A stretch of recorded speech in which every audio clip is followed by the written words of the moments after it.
Sorry for inconvenience. हम लोग शुरू करते हैं फिर से वहीं से जहाँ से आते हैं। तो तीसरा कारण हम लोग देख रहे थे, तो इंडिया के डेवलपमेंट में जो तीसरी अड़चन वो क्या है कि हम लोग ने अब पूरे रिसोर्सेज कौन से जगह पे हैं वन निकाल लिए। अब रिसोर्सेज अगर पता चल गया कौन से जगह पे है, पहचान लिया, तब उसको यूटिलाइज करने के लिए कौन से टेक्नोलॉजी का यूज चाहिए, कौन सी स्किल चाहिए, कौन सी इंस्टीट्यूशंस की ज़रूरत है, यह सारे चीज़ के प्लानिंग की ज़रूरत है। जबकि तीसरा क्या है, अब अगर यह भी देख लिए तो हमारे पास तीसरा है कि उन सारे प्लान को एग्जीक्यूट कौन करेगा, मतलब उन सभी को मैचिंग तरीके से कौन लगाएगा, ऑन अरेंजमेंट में कौन करेगा। ये तो इंडिया काफ़ी जद्दोजहद कर रहा है अपने रिसोर्सेज प्लानिंग राइट्स के जो गोल्स हैं उसको पाने के लिए पहले ही पंचवर्षीय योजना से, आज़ादी के बाद के पहले पंचवर्षीय योजना।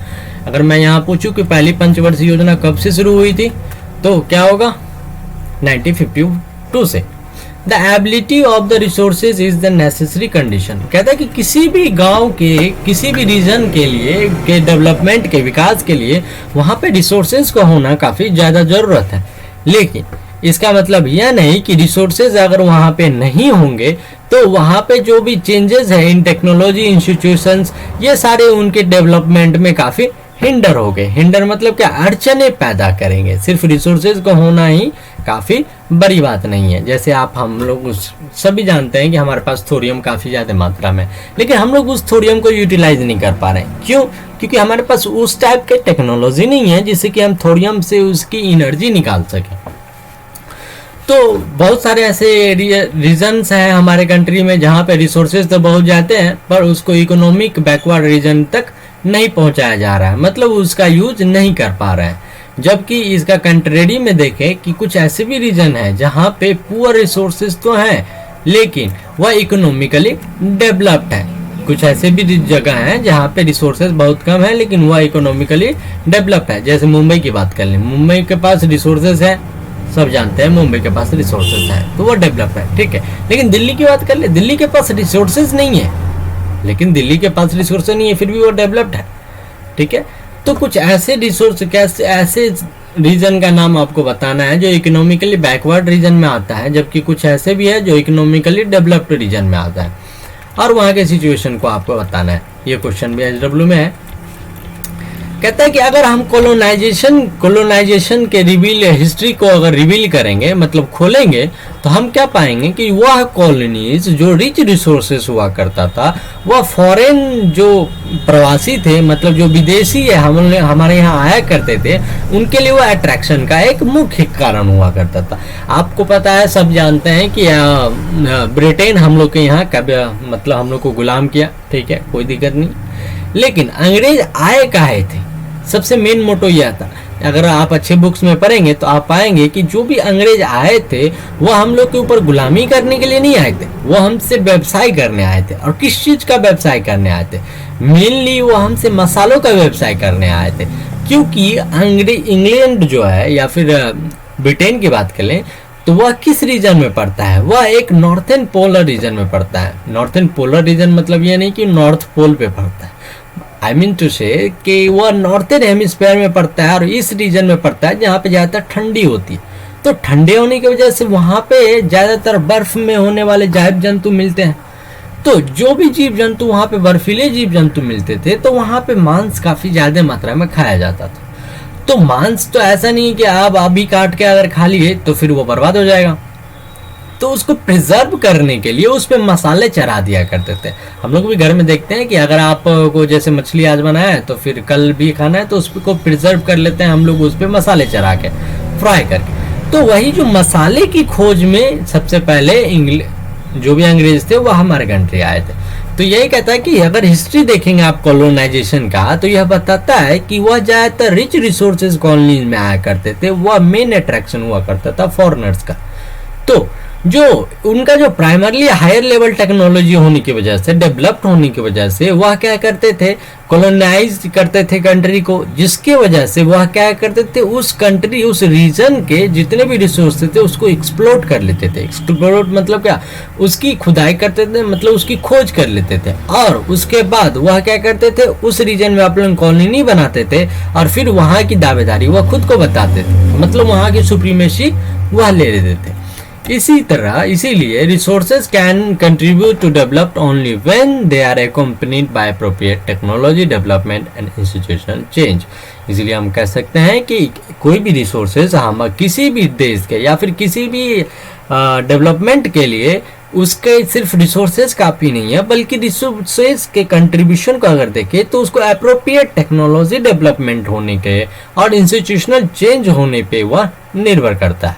अगर आप इंडिया की बात कर ले तो इंडिया के पास बहुत सारे ऐसे एक्सरसाइज हैं, मतलब क्या, इंडिया बहुत सारे ऐसी चीज़ देखे हैं जैसे अलग अलग फेज ऑफ कॉलोनाइजेशन में, मतलब हमने पढ़ा है कॉलोनाइजेशन भी अलग अलग फेज में आया है। सबसे पहले पुर्तगाली आए, फ्रेंच, स्पेनिश, फिर फ्रेंच, स्पेनिश, फिर पुर्तगाली तो आए ही थे, ऐसे ही करके वन बाय वन करके बहुत सारे लोग आए। तो इसीलिए इंडिया की बात कर ले तो इंडिया में जो डेवलपमेंट अगर आप नॉर्मल तो जनरल तौर पे देखेंगे तो यह होता किसके ऊपर है, रिसोर्सेज डेवलपमेंट जो उस रीजन में था।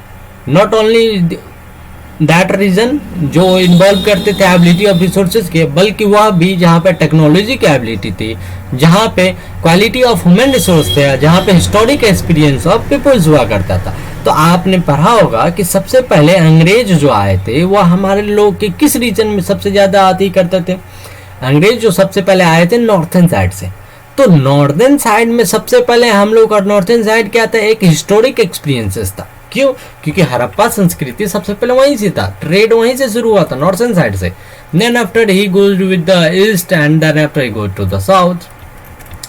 तो कंजर्वेशन ऑफ रिसोर्सेज की बात कर ले, मतलब रिसोर्सेज कौन कैसे कैसे हम बचा सकते हैं। तो रिसोर्सेज काफ़ी किसी भी देश के डेवलपमेंट के लिए एक्टिविटी में काफ़ी बड़ा योगदान निभाता है। तो लेकिन अगर इरेशनल कंजम्पशन की बात कर ले, मतलब जैसी मर्जी हो, जितना चाहे उतना उसको कंज्यूम कर रहे हैं, या फिर ओवर यूटिलाइजेशन, मतलब ज़्यादा से ज़्यादा रिसोर्सेज का यूज कर रहे हैं, उसको ज़्यादा से ज़्यादा बना रहे हैं, इससे क्या होगा, सोशल मतलब सामाजिक, आर्थिक और प्राकृतिक प्रॉब्लम्स जनरेट होंगे। जो क्या करेगा, हमारे प्रॉब्लम्स को, इन सारे प्रॉब्लम्स हमारे जो रिसोर्सेज का है उसके conservation at various level in important.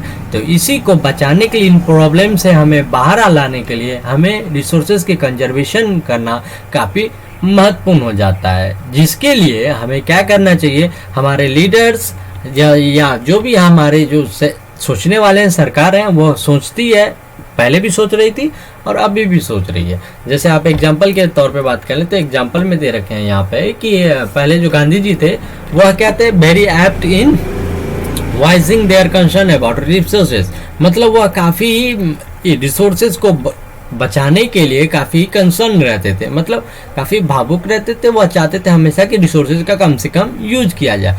इसलिए गांधी जी का कहा हुआ एक वर्ड है कि the earth can fulfil your need not your grid.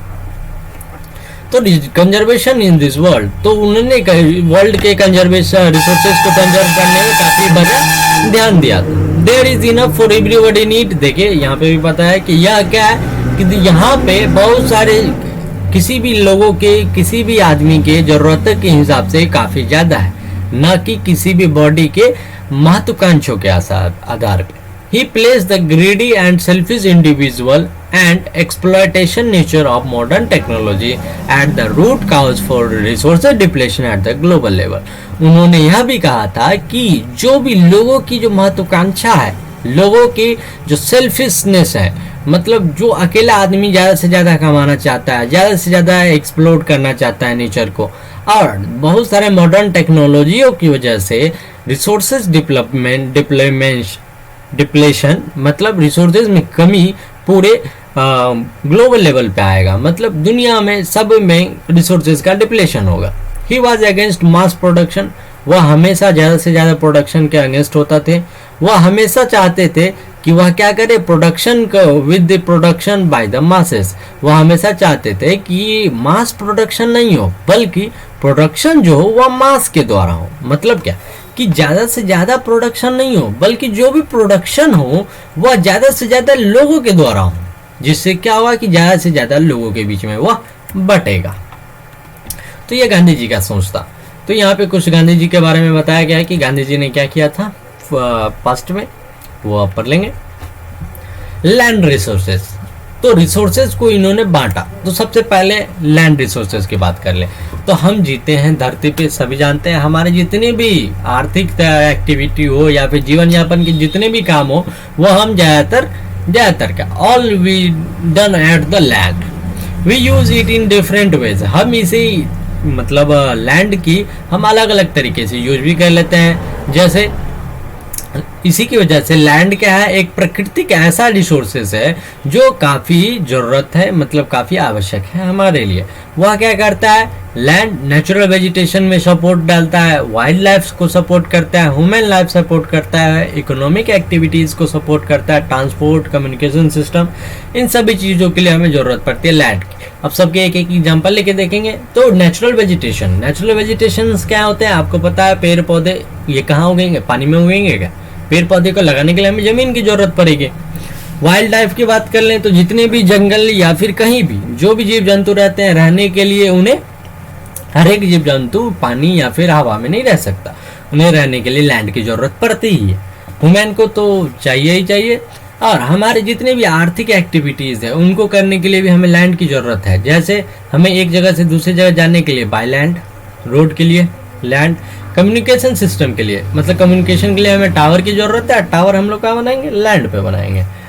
और बहुत सारी ज़रूरतें होती है वो हम लोग लैंड पे ही बनाते हैं। जबकि land is the asset of a finite, कहते हैं कि जबकि लैंड जो है वह एक फाइनाइट एसेट है। फाइनाइट एसेट मतलब क्या है कि ऐसा एसेट्स मतलब वो ऐसा कोई चीज़ जो हमारे लिए एक सीमित तक है। मतलब हम जानते हैं कि कुछ ही लैंड हमारे पास है, हमारे पूरे अर्थ का 1/3 ही लैंड है, ठीक है, 1/4 लैंड है। तो इसीलिए यह काफ़ी आवश्यक हो जाता है कि हम लैंड की जो यूज करें वह काफ़ी, जो भी हमारे पर्पस है उसके लिए काफ़ी केयरफुल प्लानिंग तरीके से यूज करें। या नहीं कि हमारे पास अगर ज़्यादा लैंड है तो हाँ चलो इतने देर में हाथ ही करेंगे ये वो, ऐसा नहीं, बल्कि हम लैंड का एक प्रॉपर मैनर में यूज करेंगे। इंडिया के पास लैंड की बात कर ले तो इंडिया के पास जितनी भी अलग अलग वैरायटी ऑफ रिलीफ फीचर्स हैं, इंडिया के लैंड के पास अलग अलग वैरायटी है। हमने पढ़ा होगा खादर मिट्टी, काली मिट्टी, लाल मिट्टी, ये सब, और सभी की अपनी अपनी प्रॉपर्टी है, सभी के अपने अपने फायदे हैं, नुकसान है। तो उसी तरह इंडिया के पास जो लैंड है उसकी वैरायटी बहुत अलग अलग है, सबके फीचर्स अलग अलग है। जैसे माउंटेन्स, प्लेट्यू, प्लेन्स, आइलैंड, ये सारी चीज़ अगर हम बात कर ले तो लगभग 43% जो लैंड है वह प्लेन है, जो हमें क्या करता है, हमें खेतीबाड़ी के लिए या फिर हमारे इंडस्ट्री के लिए लैंड प्रोवाइड करता है। जबकि 30% टोटल सरफेस एरिया कंट्री का माउंटेन है, पहाड़, जिसमें 30% में पहाड़ है सिर्फ। और and ensure perennial flow of some rivers, जो क्या करता है, यह 30% हमारे यहाँ जो भी रिवर्स फ्लो करते हैं उसके फ्लो को बनाता है। क्योंकि रिवर सिर्फ फ्लो नहीं करते, रिवर्स अगर ऐसे हो तो तालाब बन जाएंगे इकट्ठा रहे, इसलिए वो माउंटेन से गिरते हैं तो वो फ्लो करते हैं। तो जिसकी वजह से क्या होता है, प्रोवाइड फैसिलिटी फॉर टूरिज्म, लोग दूर दूर से टूरिज्म करने मतलब देखने घूमने आते हैं इसे, इसकी वजह से इकोलॉजिकली एस्पेक्ट बना रहता है। और लगभग 27% एरिया कंट्री का प्लेट्यू रीजन है। मतलब प्लेट्यू रीजन्स वह रीजन्स होते हैं जहाँ पे मिनरल्स, फॉसिल फ्यूल, फॉरेस्ट, ये सब काफ़ी रिच मात्रा में होता है, मतलब काफ़ी ज़्यादा मात्रा में होता है। आपने पढ़ा होगा छोटा नागपुर प्लेट्यू, ये सब बारे में, छोटा नागपुर प्लेटो, झारखंड, उड़ीसा, ये सारे क्षेत्र आते हैं जहाँ पे माइनिंग, कोल, मिनरल्स, ये सब काफ़ी ज़्यादा होता है। तो अब लैंड का यूटिलाइजेशन कैसे करेंगे, तो यही कहते हैं कि लैंड का रिसोर्सेज जो है, लैंड रिसोर्स जो है उसे हम इस तरीके से यूटिलाइज कर सकते हैं। कैसे, फॉरेस्ट के पर्पज से लैंड को हम लोग कभी भी not available for cultivation, land कभी भी कल्टीवेशन के लिए कब नहीं उपयोगी होता। बैरन एंड वेस्ट लैंड, जो भी बैरन या वेस्ट लैंड है मतलब जो सूखा पड़ा हुआ खेत है या फिर सूखा पड़ा हुआ भूमि है या फिर जो काफ़ी बंजर हो चुका है।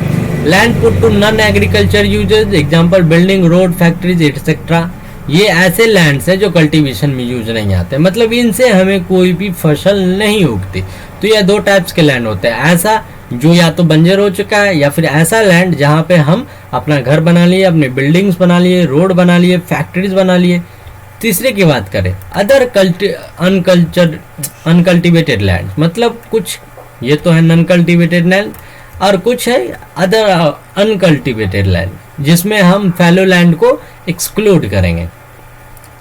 तो permanent pastures and grazing lands, मतलब कुछ ऐसे लैंड्स जहाँ पे आपने गांव में देखा होगा कि कुछ ऐसे लैंड्स हैं जहाँ पे एग्रीकल्चर नहीं हो रहा, मतलब वहाँ से कोई भी प्रोडक्शन नहीं होता और नहीं वहाँ पे कोई घर या फिर है, बस वह फैला हुआ है। जैसे आप फील्ड की बात कर लें जहाँ पे ग्रेजिंग लैंड है, सिर्फ घास फूस वाले जगह है।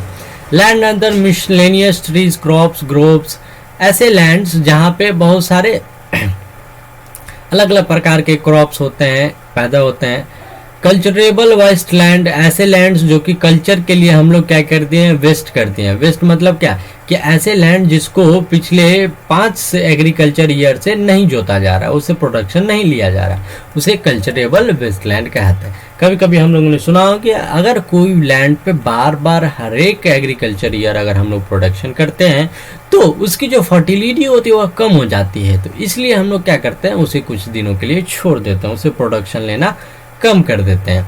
तो ऐसे ही लैंड जो 5 एग्रीकल्चर ईयर से छोड़ा पड़ा हुआ है, मतलब बंजर वेस्ट है, उसे कल्चरेबल वेस्ट लैंड कहते हैं। जबकि चौथे की बात करें फैलो लैंड, हमने ऊपर बात किया था कि अनकल्चरेबल लैंड में फैलो लैंड को हमने एक्सक्लूड किया था, वही अब बताते हैं वो फैलो लैंड होता क्या। करंट फैलो, ऐसे फैलो लैंड जो कि without cultivation for 1 and less than 1 agriculture year, मतलब ऐसे लैंड जिसको 1 साल या फिर 2 साल के लिए वहाँ पे एग्रीकल्चर प्रोडक्शन नहीं कर रहे। दूसरा अदर देन करंट फैलो, और ऐसे कुछ फैलो लैंड जो कि करंट फैलो नहीं है, मतलब जिसे 1 से 5 एग्रीकल्चर ईयर के बीच में छोड़ दिया गया था। नेट सोन एरिया, पांचवा हुआ है कि वह net sown area more than once in an agriculture year plus net sown area is known as gross cropped area, मतलब कि ऐसा एरिया जो कि एक once in an agriculture year, मतलब एक एग्रीकल्चर ईयर और साथ में sown area plus net sown area को हम लोग ग्रॉस क्रॉप्ड एरिया कहते हैं। Land use pattern in India, यह तो बात हो गया कि लैंड, सबसे पहले हम लोगों ने देखा कि रिसोर्सेज के हमें क्या करना पड़ेगा, प्लानिंग बनाना पड़ेगा, और उसके लिए अब सबसे पहला रिसोर्सेज लैंड को हमने देखा था। लैंड को कैसे कंजर्व कर सकते हैं वह देखा। अब हम लोग पढ़ेंगे कि लैंड जो इंडिया में है वो किस किस पैटर्न पे है। तो the use of land is determined both by the physical factors such as the topography, climate, soil type, as well as human factors such as population, density, technology, capability, culture and tradition, etc.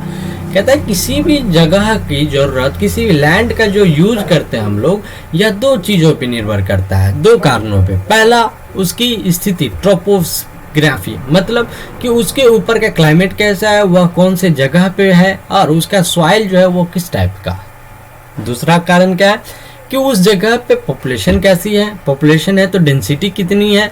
Population density हम लोग प्रति 1000 kilometre square में नापते हैं, कितने लोग रहते हैं। टेक्नोलॉजी कैपेबिलिटी क्या है, मतलब वहाँ पे जो भी लोगों के पास टेक्नोलॉजी है वह कितना है। कल्चर क्या है वहाँ का, ट्रेडिशन क्या है वहाँ का, ये सभी चीज़ों पे डिपेंड करता है। अगर आप इस 2 फिगर को कंपेयर करेंगे, इसमें 2 फिगर को कंपेयर किया गया, किस किस को वह देखें। अगर आप इसमें देखेंगे तो 1960 to 61, ये इसकी बात कर रहे हैं। 1960 to 61 में इसको देखेंगे तो परसेंट की 100% अगर आपने पूरे रिपोर्टिंग एरिया को ले रखा है तो यहाँ पे देखें ज़्यादातर 1960 और 61 में क्या था, ज़्यादातर एरिया ये वाला है जो क्या था, नॉन एग्रीकल्चर यूज में आते थे एरिया, ये नॉन एग्रीकल्चर यूज, उसके बाद सबसे ज़्यादा फॉरेस्ट में। और अभी 14-15 का देखेंगे तो अभी सबसे ज़्यादातर एरिया अभी भी नेट शोन एरिया में आता है, और सबसे उसके बाद fallow other than current fallow में आता है। अभी हमने देखा fallow other than current fallow क्या होता है, 1 fallow 1 agriculture year and other than fallow 1 to 5 agriculture year. तो टोटल ज्योग्राफिकल एरिया जो है इंडिया का वो लगभग 3.28 मिलियन स्क्वायर किलोमीटर जो है, जिसमें लैंड यूज डाटा, जिसमें कुछ लैंड, ये डाटा के आधार पर है। जबकि अवेलेबल की बात कर ले तो इसमें 93% टोटल ज्योग्राफिकल एरिया का ही, because the land use the reporting for most of the north east state, कि हम लोग जो भी लैंड ज़्यादातर यूज करते हैं रिपोर्ट बनाने के लिए, वह ज़्यादातर कौन सा स्टेट का होता है? नॉर्थ ईस्ट स्टेट का यूज करते हैं, जिसमें आसाम को छोड़ के। क्यों? क्योंकि इसे पूरी तरह हम लोग नहीं लेते, क्योंकि आसाम का ज़्यादातर एरिया वेजिटेटेड एरिया है। जबकि इसके बावजूद बात करें तो कुछ एरिया जम्मू कश्मीर के भी पाकिस्तान के द्वारा जो ऑक्युपाइड है, पाकिस्तान ऑक्युपाइड कश्मीर की बात करते हैं। चाइना, हमने चाइना की भी बात किया। And also had not been surveyed, उसे भी हम लोग सर्वे में नहीं लेते। तो ये तो हमारे यहाँ लैंड की क्या स्थिति है। The land under permanent pastures has also decrease. हमारे यहाँ जो परमानेंट पास्चर मतलब क्या होता है कि ऐसा लैंड जहाँ पे हमेशा कुछ ना कुछ प्रोडक्शन हो, उसे परमानेंट पास्चर कहते हैं। तो वह भी धीरे धीरे अब घटते जा रहा है। How are we able to feed our huge cattle population. अब हम अपने जो भी हमारे पास पशुधन है, मतलब जो भी हम लोग पशु पालते हैं, वो अब कैसे खाना खाएगा इस पास्चर लैंड पे। What are the consequences of it. इसका अधिक क्या होगा, इसका फल क्या मिलेगा, परिणाम क्या होगा। ज्यादातर most of the other than, ज्यादातर और इसके बावजूद करंट फैलो लैंड जो है वह क्या होगा, या तो वह पुअर क्वालिटी की हो जाएगी या फिर वहां पे कॉस्ट ऑफ कल्टीवेशन हाई हो जाएगा। Of such land is very high, वहां का कॉस्ट ऑफ कल्टीवेशन काफी ज्यादा हो जाएगा। इसीलिए these land are cultivated once or thrice in about 2 to 3 years। इसी की वजह से इन लैंडों को या तो एक या फिर दो ही बार 2 से 3 साल में उपजाया जाएगा। If these are included in the net shown area, अगर इन सभी को नेट शोन एरिया में इंक्लूड करते हैं तो जो परसेंटेज है NSA के द्वारा इंडिया में यह बताता है कि 54% जो टोटल रिपोर्टिंग एरिया है। ठीक है। The pattern of the net shown area varies greatly from one state to another। मतलब जो नेट शोन एरिया जो निकालते हैं हम लोग, इसका जो पैटर्न है वो हर एक स्टेट टू स्टेट बदलते रहता है। यह लगभग 80% जो है टोटल एरिया पंजाब का होगा, हरियाणा की बात कर ले, एंड लेस देन 10% इन अरुणाचल प्रदेश। मतलब नेट शोन एरिया को सर्वे जो करते हैं उसमें 80% एरिया पंजाब और हरियाणा का तो इंक्लूड करते हैं, पर अगर अरुणाचल प्रदेश, मिजोरम, मणिपुर और अंडमान एंड निकोबार आइलैंड की बात करें तो वो सिर्फ 10% ही करते हैं। तो इसकी वजह से क्या होता है, forest area in country is far lower than the desire. मतलब कि जो भी हमारे यहाँ जंगल एरिया है वो हमारे कंट्री में वो काफ़ी कम है जो हम सोचते हैं। मतलब हम सोचते हैं कि 33% है जोग्राफिकल एरिया का, लेकिन यह इससे भी कम है। As it was outline in the national forest policy, जो कि 1952 में नेशनल फॉरेस्ट पॉलिसी में आया था कि 33% of geographical area is covered by the forest area. तो इससे क्या होता है कि इसे हम जानते, इसे हम कंसीडर करते हैं, मानते हैं कि यह काफ़ी ज़रूरत है हमें मेंटेनेंस करने के लिए, इकोलॉजिकल बैलेंस बनाने के लिए। इकोलॉजिकल बैलेंस क्या होता है, हमने देखा है इकोलॉजिकल बैलेंस क्या होता है कि हर एक वर्ल्ड में जितने भी हमारे पृथ्वी पे प्रकृति में जितने भी जीव जंतु हैं वो सभी एक दूसरे से इकोलॉजिकली कनेक्टेड है। तो the livelihood of million of people who live on, तो वो लोग जो ज़्यादातर मिलियन ऑफ पीपल्स के जो जीवन यापन है, जो यहाँ पे fringe of this forest depend upon it, वह ज़्यादातर यह फॉरेस्ट के डिपेंडेंट होता है। आज के लिए इतना ही, फिर आगे कंटिन्यू करेंगे।